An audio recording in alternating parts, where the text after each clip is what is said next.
I'm Maze, and in this video, we're going to find out which of the Pokémon Red starters can go the furthest without fainting, without using healing items, and without fighting any wild Pokémon.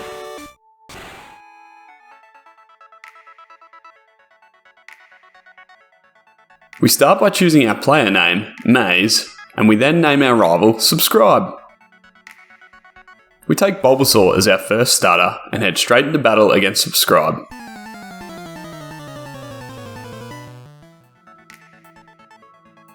Having only 2 moves to choose from, we tackle over and over, hoping to knock out the opposing Charmander. Unfortunately, this battle doesn't go as we'd hoped.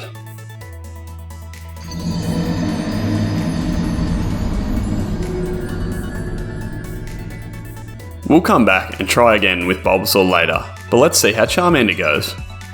We grab our fire starter and begin the battle with Subscribe. Thankfully, with a few scratches, we win on the first try. We leave Pallet Town and head north to Viridian City. Let's check out if Squirtle can get past the first rival battle. With a couple of tail whips, followed up with some tackles, the Bulbasaur goes down and the Squirtle run begins to move on to Viridian City also. Back to Bulbasaur, we take on Subscribe again and lose. 3rd time's a charm, right? Wrong. It takes us 4 attempts to get past a rival fight, but we can finally start the run with Bulbasaur. All 3 of our runs now make it to Viridian City, retrieve Oak's parcel from the Pokemart, and head back to the lab to drop off the parcel. Along the way, all 3 playthroughs are running from any Pokemon encounters as we aren't allowed to fight these wild Pokemon. We get the Pokedex from Professor Oak and head back north into the Viridian Forest. Our Charmander run jumps straight into a trainer battle against the first bug catcher in the forest. Remember, this is the only way our Pokemon can gain XP, so it's important we do these trainer battles. Unfortunately, Charmander gets poisoned by the Weedle on the first attack. This will make things really difficult. With a pair of critical hits, Charmander takes out Weedle and then starts fighting the Caterpie.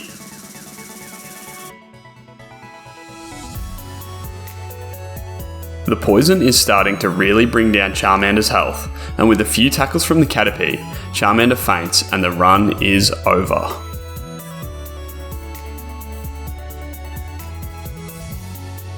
We check in with Squirtle now, who is also taking on the first bug catcher in Viridian Forest.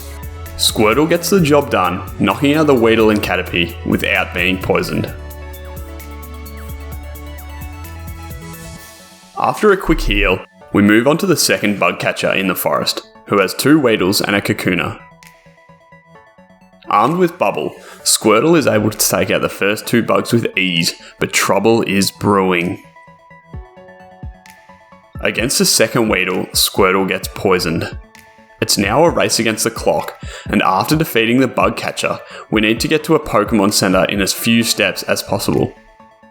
We hustle out of the forest, heading back towards Viridian City, but will Squirtle have enough health to make it to the Pokemon Center?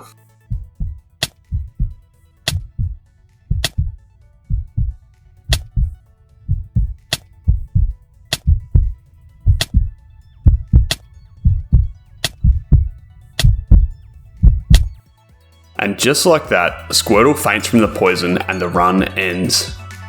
With only Bulbasaur left, how far can we go? We take on the first bug catcher and dispatch the Weedle with a few tackles. With the experience from beating it, Bulbasaur levels up to level 7 and learns Leech Seed. This comes in very handy, being used on the Caterpie, which allows us to get through the rest of the battle without losing too much health. Moving on to the second trainer and armed with Leech Seed, we're able to beat the 2 Weedles and Kakuna, and with that, Bulbasaur has officially beaten Charmander and Squirtle in this challenge. You may be wondering why Bulbasaur hasn't been poisoned. If you don't know, or if you've forgotten, Bulbasaur is a dual type mon, being both grass and poison. This gives Bulbasaur immunity to being poisoned and made it the favourite for this challenge. Now that we have a winner, let's see how far Bulbasaur can go. The last trainer in Viridian Forest only has a Weedle, which is no problem for Bulbasaur. We then went back to Route 22 for the optional rival fight against Subscribe to get some extra experience. Our rival's Pidgey takes Bulbasaur down to about half health, but also uses Sand Attack a few times, which could be a problem. Thankfully, we don't miss too many attacks, and with the help of Leech Seed, Charmander also goes down, however Bulbasaur survived on only 3 HP. We head to Pewter City to take on the Rock-type gym next. As we can only get experience from trainers, we decide to take on the optional trainer in the gym.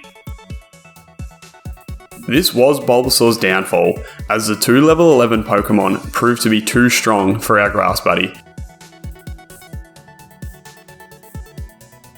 And Bulbasaur's run is over. Bulbasaur takes out the crown on this challenge. If you enjoyed this video, please subscribe to my channel. And if you have any ideas for challenge videos you'd like to see, feel free to let me know down in the comments. Thanks for watching, and we'll see you in the next one.